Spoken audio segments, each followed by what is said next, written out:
2020 इस साल में कोरोना ने पूरे देश और पूरी दुनिया को ऐसे मास्क पहना दिए, मगर जो दिल्ली एनसीआर में रहते हैं वो हर साल के ख़त्म होने के समय ये मास्क पहनने को मजबूर होते हैं। उसके पीछे का कारण है दिल्ली में बढ़ता पॉल्यूशन, जो कि नवंबर दिसंबर के महीने में खासकर एक एक्सट्रीम लेवल तक पहुंच जाता है। अब चूंकि हर साल जब ये पॉल्यूशन बढ़ता है तब आके न्यूज़ मीडिया वाले इसको कवर करते हैं, नेताजी आकर अपनी नेतागिरी करते हैं, मगर उसके बाद कोई सॉल्यूशन पे बात नहीं करता और टाइमली इस पर आवाज़ नहीं उठाता। ये समस्या दिल्ली में नवंबर के महीने में इसलिए शुरू होती है क्योंकि इस समय हवा में PM 2.5 की मात्रा बढ़ जाती है। PM 2.5 यानी पार्टिकुलेट मैटर 2.5। ये आपकी सांसों की बीमारियों से लेकर लंग कैंसर के लिए एक जिम्मेदार चीज़ है, जो दिल्ली की हवा में घातक स्तर से बहुत ऊपर चला जाता है। लगातार हर साल ये हेडलाइन में आती है। लोग इस पर थोड़ा बहुत परेशान होते हैं, अपनी प्रतिक्रिया देते हैं, मगर फिर भूल जाते हैं कि जब सॉल्यूशन का टाइम आता है तब हमें इस पर आवाज़ उठानी ज़रूरी होती है। अब दिल्ली की हवा में ये सब क्यों बढ़ता है, इसके कई सारे कारण हैं। ये जो मौसम है, इस समय हवा की जो स्पीड है वो धीमी हो जाती है। आसपास के जो राज्य हैं वहाँ पर जो खेत हैं उनमें पराली जलाई जाती है, जिसे स्टबल बर्निंग कहते हैं। उसका धुआं उठकर दिल्ली में आता है। तो एक तरह से आप ये देखिए कि हवा धीमी चल रही है, धुआं बाहर से उठकर दिल्ली में आ रहा है और वो दिल्ली को एक गैस चेंबर की तरह बना देता है, जिससे दिल्ली के लोग हर साल जूझते हैं। साल 2019 की स्टडीज़ को देखें तो टाइम्स ऑफ इंडिया कहता है कि पराली के जलाने यानी स्टबल बर्निंग से जो PM 2.5 की मात्रा बढ़ती है उसका शेयर 18% है और इकोनॉमिक टाइम्स इसे 25% तक बताता है। तो आज के इस वीडियो में स्टबल बर्निंग की समस्या, उसके समाधान और उस पर लिए गए जो स्टेप गवर्नमेंट्स की तरफ से आ रहे हैं उन सब पर डिस्कशन करेंगे। मगर उससे पहले दिल्ली की जो पॉल्यूशन की समस्या है उस पर एक हिस्ट्री लेसन मैं आपको देना चाहता हूँ। साल 2017 में अगर रिपोर्ट्स की माने तो दिल्ली पूरी दुनिया में सबसे ज़्यादा पॉल्यूटेड सिटी बन गई थी। मगर ये समस्या आज या कल की नहीं है, ये समस्या है आज से 20-30 साल पुरानी, जब से दिल्ली के पोल्यूशन को हमने धीरे धीरे देखना शुरू करा। दरअसल इस पूरे देश में अगर देखें तो 1980s का जो टाइम है उस समय से हमने पोल्यूशन को थोड़ा सीरियसली लेना शुरू करा था। 1981 में हमने air prevention and control pollution act लेकर आए, हम एनवायरमेंटल प्रोटेक्शन एक्ट लेकर आए। 1986 में हमने सेंट्रल पोल्यूशन कंट्रोल ब्यूरो बनाया और 1996 में एक रिपोर्ट निकल कर आई थी जिसमें लिखा था स्लो मर्डर। एंड ये एक centre for science and environment जो स्टडीज़ था उसने ये पूरी रिपोर्ट निकाली थी, जिसके बेसिस पर सुप्रीम कोर्ट ने कुछ डायरेक्टिव्स तय करे थे। 1996 की ये रिपोर्ट एक तरह से आप फेज़ 1 मान सकते हैं जो दिल्ली के पोल्यूशन को एड्रेस करने के लिए स्टेप लिए गए। इस फेज़ 1 के अंदर 1998 में हमने environmental pollution prevention and control authority NCR के लिए बनाई। इस अथॉरिटी को EPCA बोलते हैं और ये NCR एक ऐसा रीजन है पूरी देश में जिसके लिए अलग से पोल्यूशन कंट्रोल की ऐसी अथॉरिटी बनाई गई थी उस समय।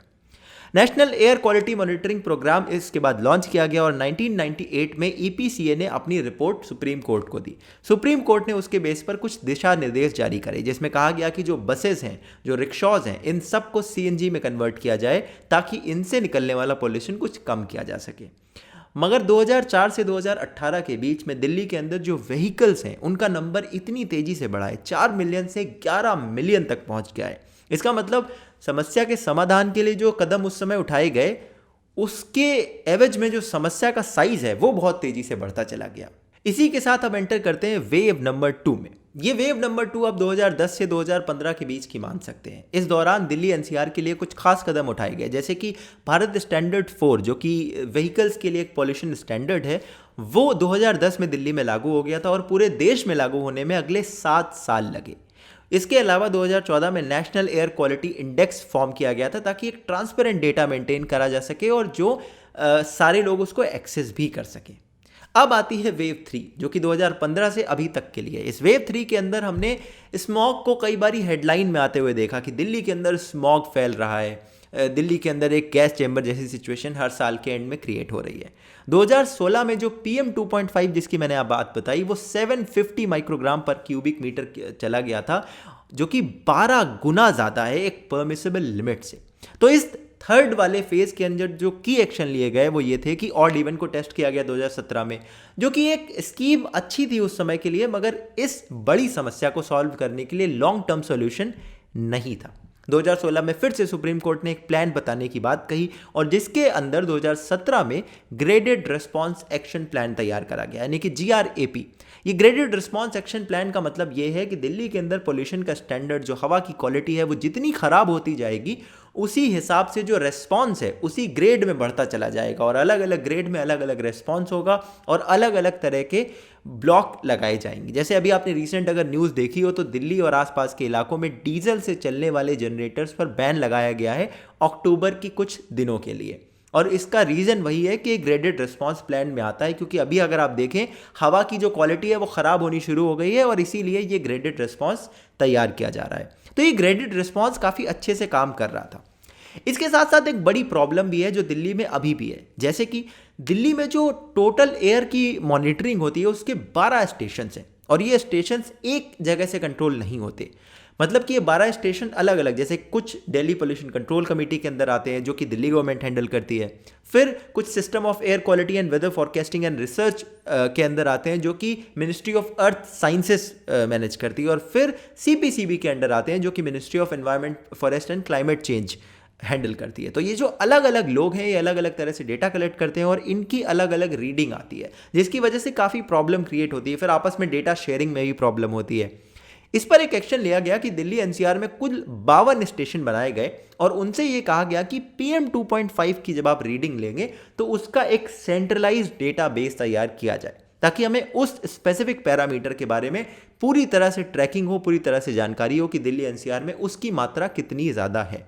और इसी के जरिए कई सारे हॉटस्पॉट भी आइडेंटिफाई करे गए थे दिल्ली और NCR में, जहां पर एक पर्टिकुलर टाइम के दौरान PM 2.5 की मात्रा बहुत ज़्यादा बढ़ जाती है। ऐसा नहीं है कि जब स्मॉग होता है तो सरकारें एक्शन नहीं लेती, स्मॉग होने के बाद कई सारे एक्शन लिए जाते हैं। जैसे 2017 में स्मॉग का एक बड़ा एपिसोड हुआ था, दिल्ली गैस चैम्बर जैसी बन गई थी, तब एक्शन लिए गए थे कि भाई जो भी डीजल जनरेटर दिल्ली में है वो बैन हो गए थे, जो ब्रिक किल्स हैं वो बंद कर दी गई थी, हॉट मिक्स प्लांट्स को बंद कर दिया गया था, स्टोन क्रशर्स को बंद कर दिया गया था, कई सारी जगह पर तो कंस्ट्रक्शन को भी रोक दिया गया था ताकि उस समय पॉल्यूशन को कंट्रोल किया जा सके।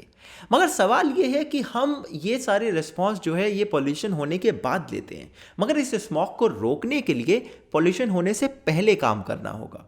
पहले मतलब इस दौरान, अभी जब आप ये वीडियो देख रहे हैं, अगर आपने अक्टूबर में ये वीडियो देखा तो इस दौरान दिल्ली और उसके आसपास की नेबरिंग स्टेट में स्टबल बर्निंग होती है। स्टबल बर्निंग यानी पराली को जलाना। गांव खेतों में कुछ स्पेसिफिक फसल के बाद जो चीज़ें बच जाती हैं, खेतों में कटने के बाद जो रह जाती हैं चीज़ें, उसको या तो किसान उखाड़ कर उन्हें वहाँ से हटाए, साफ करे और फिर से नई फसल लगाए, जिसमें किसान को एक्स्ट्रा पैसा देना पड़ता है। तो किसान के पास सिंपल सॉल्यूशन है कि उसको जला देता है। इसे कहते हैं स्टबल बर्निंग या फिर हिंदी में पराली को जलाना। अब यहाँ पर उस जलाने से होता यह है कि दिल्ली में वो सारे स्टेट से हवा, ये यूपी, राजस्थान, पंजाब, हरियाणा, इन सारी जगह से हवा में जो धुआं है वो चलकर दिल्ली आता है और चूंकि दिल्ली में हवा की स्पीड कम होती है वो यहीं पर ही रुक जाता है। तो इस स्टबल बर्निंग ये एक बड़ी समस्या बनी हुई है और उसको अलग अलग तरह से टैकल करने के लिए गवर्नमेंट से कहा जाता रहा है। स्टबल बर्निंग को रोकने का सबसे अच्छा तरीका है कि किसानों के लिए कोई इंसेंटिव दिया जाए कि ताकि किसान उसे जब निकाले और खेत से हटाए तो उसका जो पैसा किसान को लगता है वो उन्हें एटलीस्ट वापस मिल जाए, ताकि उसके लिए उन्हें मोटिवेशन क्रिएट हो कि वो ये काम करें, या फिर सरकारें अपने लेवल पर कोई एक्शन लेकर ये करें। एक पूसा रिसर्च है जिसकी एक कैप्सूल निकल कर आई है जो कि एक बहुत इफेक्टिव सोल्यूशन है इसको हैंडल करने का।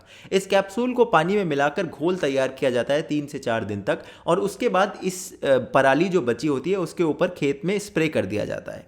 ये घोल इस पराली को डीकंपोज कर देता है और इसीलिए इसको बहुत कॉस्ट इफेक्टिव तरीका माना जा रहा है इससे निपटने के लिए। और इसी तरह के कुछ एक्शन सरकारें ले भी रही हैं, जैसे कि दिल्ली की सरकार कहती है कि उन्होंने 7 तारीख से ऐसा घोल बनाना शुरू कर दिया और दिल्ली के अंदर 700 हेक्टेयर में जो जहाँ पर इसकी ज़रूरत है वो ऐसे 700 हेक्टेयर की जगह को आइडेंटिफाई किया गया है और उसमें 20 लाख का टोटल खर्चा आएगा, जो कि दिल्ली की सरकार कहती है कि वो टोटल वहन करेगी इसका स्प्रे करवाने के लिए, और इसमें जो भी लागत लगती है, जो भी कैप्सूल आएगा, जितना भी चीज़ें आएंगी, वो सब कुछ दिल्ली की सरकार स्पेंड करेगी। केंद्र की सरकार ने अपनी तरफ से 1700 करोड़ रुपए इशू करे राज्य की सरकारों को। मगर दिल्ली के अंदर सिर्फ इस चीज़ को हैंडल करने से बात नहीं बनेगी, क्योंकि धुआं बाकी नेबरिंग स्टेट से भी आता है। नेबरिंग स्टेट्स की अगर बात सुने कि वो क्या कर रहे हैं, तो पंजाब ने कहा है कि हम इस पूसा के कैप्सूल को तब तक यूज़ नहीं करेंगे जब तक पंजाब एग्रीकल्चरल यूनिवर्सिटी से अप्रूव नहीं करती। फिलहाल के लिए वो नोडल ऑफिसर्स को अपॉइंट करके किसानों पर नज़र रखने की बात कर रहे हैं और उन्हें सख्ती से मना कर रहे हैं कि वो फसलों को ना जलाएं। हरियाणा सरकार कहती है कि उसने रेड जोन के अंदर 3 अलग अलग पंचायत आइडेंटिफाई करी, जिन्हें वो 10 लाख, 5 लाख और 3 लाख देंगे, जो कि वो आगे अपने किसानों को बांट सके और पराली को हटाया जा सके। यूपी और राजस्थान से ज़्यादा अपडेट्स नहीं आई है। तो मोर और लेस अगर आप देखें तो सरकारें अपनी तरफ से बता तो रही हैं कि वो कुछ कुछ चीज़ें कर रही हैं, मगर यूपी और राजस्थान में हमें कुछ नहीं पता। सबसे पहला सोल्यूशन ये होगा कि सारे 5 स्टेट में जो 3 अलग अलग पॉलिटिकल पार्टीज़ हैं, उनकी सरकारों को आपस में बैठकर बात करनी होगी, एक साथ आना होगा। Instead of politicising the issue, हमें देखना होगा कि हम टाइमली इसको सॉल्व कर सकें।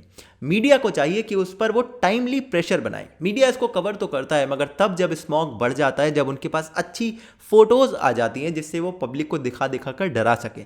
मगर वो टाइमली अगर इस पर बात करके सरकारों पर दबाव बढ़ाएं तो शायद स्मॉग कभी इतना ज़्यादा लेवल तक पहुंचे ही ना। तो उन्हें भी टाइमली इस पर बात करनी होगी। सेंट्रल गवर्नमेंट ने अपनी तरफ से पैसे अलोकेट कर दिए, दैट इज़ गुड, बट उन्हें अपनी तरफ से कमेटी अपॉइंट करके ये भी इंश्योर करना होगा कि ग्राउंड तक ये पैसा पहुंचे और असल में इसका सॉल्यूशन निकल कर आए। इसके अलावा दिल्ली में सिर्फ स्मॉग की प्रॉब्लम नहीं है, दिल्ली में व्हीकुलर लोड भी बहुत ज़्यादा है, जो कि कुछ एक्सप्रेसवेज बनने से कम हुआ था, मगर उसे और भी कंट्रोल करने की ज़रूरत है।